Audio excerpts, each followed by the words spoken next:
Bonjour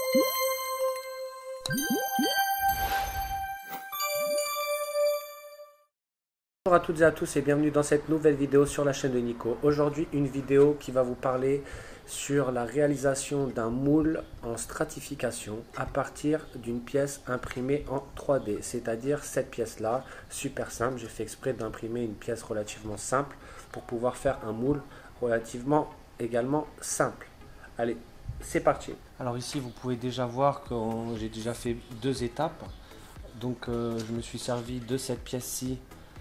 Je l'ai mastiqué plusieurs fois, puis poncé. Je l'ai mastiqué 3 fois, histoire d'avoir un résultat vraiment lisse. Alors je vous ai passé ces étapes parce que j'ai déjà fait une vidéo qui traite du sujet. C'est la vidéo sur le post-traitement des impressions et donc de l'impacture aérographe. Je vous mettrai le lien dans la description. Donc comme ça, il n'y a pas de perte de temps à revoir la même chose. En l'occurrence, donc j'ai utilisé du mastic polyester, comme je vous ai dit, 3 couches, ponçage, à chaque ponçage une couche, et avec du papier 180, du papier 500, 800 jusqu'à 1000. Ensuite, j'ai donc mis du gel coat. Le gel coat, donc c'est ce que vous voyez ici en gris. En l'occurrence, lui, il est blanc. J'ai juste rajouté un colorant pour bien voir où j'en mettais. Et également, ce que j'ai fait, c'est avant de poser le gel coat, c'est que j'ai donc mis un démoulant, un spray en l'occurrence. Et il existe aussi des cires démoulantes. Vous passez votre produit, vous essuyez, vous laissez sécher, vous le refaites à peu près 5-6 fois tous les quarts d'heure. Et là, vous êtes sûr que votre objet il va se démouler super facilement. Ici, on a un bout de plastiline. Donc en fait, à quoi ça va nous servir? Ça va nous servir à faire l'étanchéité quand on fait un moule. C'est-à-dire qu'on colle donc notre objet qu'on va mouler et tout autour de lui, à la jonction entre notre pièce en bois et notre pièce qu'on va mouler, on doit y mettre donc une espèce de pâte à modeler qu'on appelle plastiline. On la chauffe entre ses doigts et donc on y fait le tour comme ça. Pour quand on pose la peinture, la résine, tout ça, qu'on n'ait pas de fuite qui passe en dessous. Donc ça aussi c'est une étape qu'on fait avant la peinture. Donc comme je vous l'ai dit, c'est un moule qui va être fait à base de fibres de verre. En l'occurrence ici on a un mat 300. Donc mat 300 c'est 300 grammes. Ici vous pouvez voir qu'il a des taches jaunes. Il y a 3-4 taches jaunes. En fait, ça, c'est des gouttes de résine qui sont tombées dessus. Donc, c'était tout simplement pour vous montrer que si vous avez des tissus comme ça, ne serait-ce qu'avec 2-3 gouttes, et que autour c'est propre, eh bien, ça, c'est poubelle. On ne va pas se servir de ça pour pouvoir faire notre stratification pour le moule. Il faut savoir que sur le tissu et donc le mat, on voit bien que c'est plein de petits morceaux qui sont entrelacés les uns les autres. Donc ça c'est un tissu avec de l'enzymage. L'enzymage en fait c'est ce qui permet le lien entre la résine et la fibre de verre. Donc c'est pour ça que si vous avez des taches comme ça, l'enzymage il est mort. Donc il va y avoir une mauvaise liaison avec la résine. Et c'est pour ça que je vous ai dit que c'était poubelle. Ici, je le redis encore une fois, on va utiliser du mat 300. Donc du mat 300 grammes. Vous pouvez utiliser des tissus du mat 150, enfin à plus faible grammage. C'est ce qui va changer, c'est l'épaisseur du tissu. Celui-là, c'est donc du mat 300 qui est nickel. Et là, en l'occurrence, on va se servir de celui-ci pour faire notre stratification. On va également se servir de ce nid d'abeille. Le nid d'abeille, il va nous servir à quoi? Juste à renforcer en fait le fond de notre pièce. Donc je mettrai ça comme ça. Ça boit à fond de résine. Et ça va nous renforcer notre fond de notre pièce. Il existe également des tissus dits techniques. En fait, c'est des tissus qui sont fabriqués avec un sens de tissage. C'est différent du mat. Comme je vous l'ai dit, le mat, lui, c'est des fibres de verre qui sont entrelacées les unes des autres. Et ici, on peut voir qu'on a un tissage dans un sens, un tissage en croisée et dans l'autre sens. Donc ça, c'est des tissus dits techniques. En l'occurrence, on ne va pas utiliser ça puisqu'on n'a pas de force, c'est juste une petite boîte, donc on n'a pas besoin d'utiliser ce type de tissu. Il existe également un autre tissu. Celui-ci, c'est du roving. Le roving, c'est pareil, c'est un tissu technique. Donc on peut voir que le tissage est encore, le sens du tissage est encore différent. Donc en fait, là c'est pareil, je voulais juste vous le montrer, pour vous montrer tous les types de tissus qu'il peut y avoir et que j'ai à ma disposition, mais ce n'est pas un tissu qu'on va utiliser aujourd'hui pour faire la strate. Donc ici, ce qu'on va faire, c'est que je ne vais pas utiliser le tissu entièrement. Ce que je vais faire, c'est que je vais découper un cercle, je vais découper des bandes sur le côté, un tout petit peu plus large donc, que la pièce ici, et on va faire des légers petits chevauchements. Première couche comme ceci, après on viendra mettre donc notre élément nid d'abeille qui nous fera notre renfort, et par-dessus on remettra encore une couche de mat. Donc là le but du jeu, ça va être de prendre une paire de ciseaux et se découper proprement pour après appliquer notre fibre de verre avec la résine. Alors ici on a 125 g de résine polyester. Le durcisseur, donc c'est du PMEC normal. Ici j'ai donc mis catalysé à 1% et demi. Donc j'ai catalysé un petit peu plus, j'ai mis 2 ml pour les 125 grammes.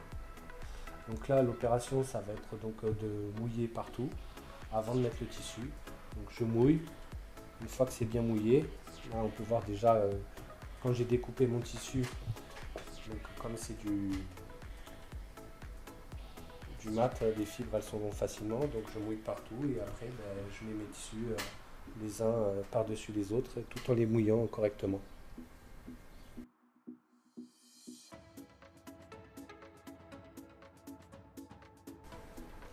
Celui-là je ne vais pas le mettre en fait parce que si je le mets ici, là on a une arête et en fait l'arête il faut qu'il y ait un mastic à base de résine, sinon ici ça va nous faire des bulles. Et là, j'ai pas de mastic à ma disposition. Donc, franchement, j'en aurais pas l'utilité. Donc, je le mets pas.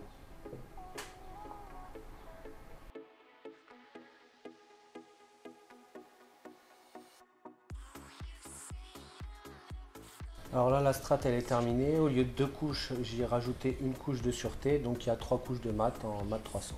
Donc, maintenant, il suffit juste d'attendre que le tout réticule. Une fois que c'est réticulé, on prendra une spatule comme celle-ci pour démouler. Et donc vous avez vu, il n'y a vraiment rien de compliqué. Et toutes les petites fibres comme ça qui dépassent, en fait quand elles vont durcir, ce qu'on va faire, eh bien, on va passer un coup de ponçage partout.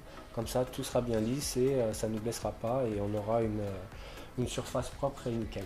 Alors ici après 2h30 de séchage, vous pouvez voir que c'est bien sec. Ça a bien pris, donc ici le but ça va être de prendre une raclette, d'aller en dessous, de passer et de faire décoller le gel cote, la résine, avec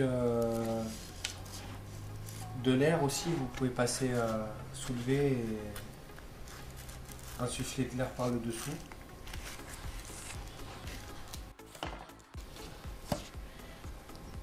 Voilà, ça c'est la plastiline que je vous ai parlé au tout début. Alors voilà le moule, le mer de moule de la pièce qui a été effectuée. Donc vous pouvez voir que là la pièce elle est complètement exposée. Donc j'ai pas mal galéré pour sortir la pièce du moule. En fait, on peut voir que tout ce côté là qui est déchiré, ici on a eu un point dur et en fait on peut le voir dans le moule. Donc en fait c'était comme ceci, voilà. Et donc dans tout ce côté là, où on a les traces blanches, en fait c'est tout simplement à cause d'un manque de cire. À la base quand on fait ça on utilise de la wax, de la cire solide, et là j'en avais plus donc j'ai utilisé de la cire en bombe. J'ai mis plusieurs couches mais ça n'a pas suffi en fait. Sur certains endroits c'est passé, ici c'est passé nickel, là c'est passé sur les côtés, ça a accroché ici. Mais avec difficulté je l'ai sorti la pièce, on peut voir qu'ici c'était propre et tout le reste a bien explosé, donc c'était une petite galère pour le sortir, mais ça c'est. On peut voir ici que j'ai percé un trou. Alors vous allez dire ouais il a percé un trou et il a cassé son moule, mais alors pas du tout. Donc en fait ce petit trou il va nous servir plus tard dans une prochaine vidéo où on se servira de ce moule pour sortir la pièce qu'on aura réalisée à l'aide de ce moule. Donc on y injectera de l'air et par là, et la pièce elle se décollera automatiquement. Donc là la prochaine étape, ça sera dans une autre future vidéo qui suivra, dans une autre partie, sur comment utiliser ce moule.